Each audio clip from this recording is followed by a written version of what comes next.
বীরভূমে তৃণমূলে কোর কমিটিতে অনুব্রত মণ্ডলী ক্যাপ্টেন। অনুব্রত নেতৃত্বেই চলবে বীরভূমের কোর কমিটি। 15ই ডিসেম্বর বীরভূমে ফের কোর কমিটির বৈঠক রয়েছে।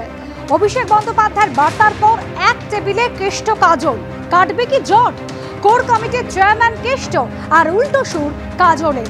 শুনতে হয়তো ভুল হয়েছে, চলবে না একনায়কতন্ত্র। কেষ্টর সঙ্গে বৈঠকের পরে এভাবেই হুঙ্কার কাজল শেখের।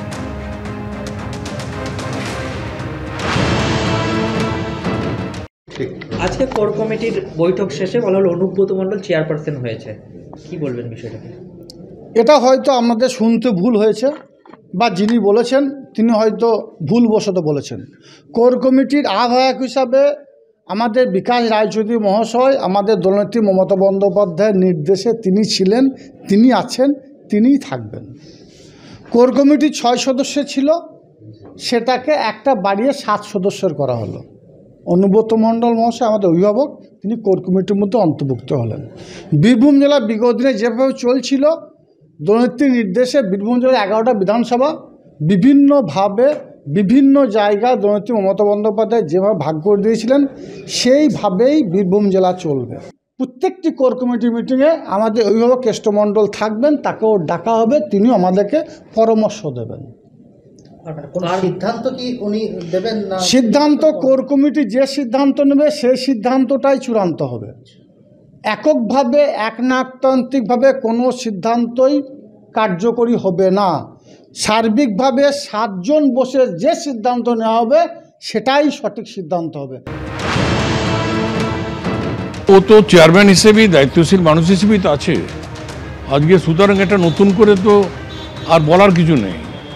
অনুব্রত মণ্ডল আছে আমাদের সামনে, অনুব্রত মণ্ডল সামনে থাকবে এবং রাজ্য স্তর থেকে যেভাবে জননেত্রী মমতা ব্যানার্জি যে নির্দেশ দিচ্ছেন বা দিয়েছেন পরামর্শ, আমরা সেইভাবেই বীরভূমকে এগিয়ে নিয়ে গেছি এবং সেইভাবেই এগিয়ে নিয়ে যাব।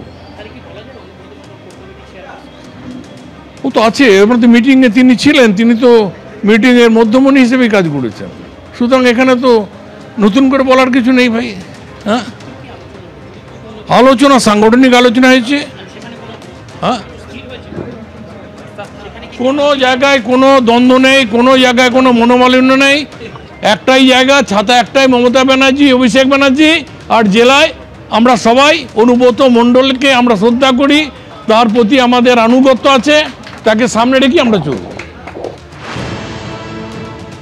দলনেত্রীর যে নির্দেশ, সেই নির্দেশ মতো আজকে শ্রী বিকাশ রায়চৌধুরী আহ্বায়ক, 6 জন কোর কমিটির সদস্য এবং জেলা সভাপতি অনুব্রত মণ্ডলকে আজকে ডেকেছিলেন। সেই মতো আজকে 7 জন আমরা সবাই মিলে বসে আলোচনা করেছি। অত্যন্ত শান্তিপূর্ণ পরিবেশের মধ্যে দিয়ে ঐক্যমত্যের ভিত্তিতে আলোচনা হয়েছে এবং প্রত্যেক মাসে একটা করে কোর কমিটির বৈঠক হবে এবং সেটা 3টে সাব ডিভিশন ঘুরে ঘুরে হবে। যেমন এর পরের মিটিংটা আগামী 15ই ডিসেম্বর হবে এবং সেটা রামপুরহাটে হবে। ডক্টর আশিস বন্দ্যোপাধ্যায় ওখানকার বিধায়ক এবং মাননীয় ডেপুটি স্পিকার, তাকে দায়িত্ব দেওয়া হচ্ছে।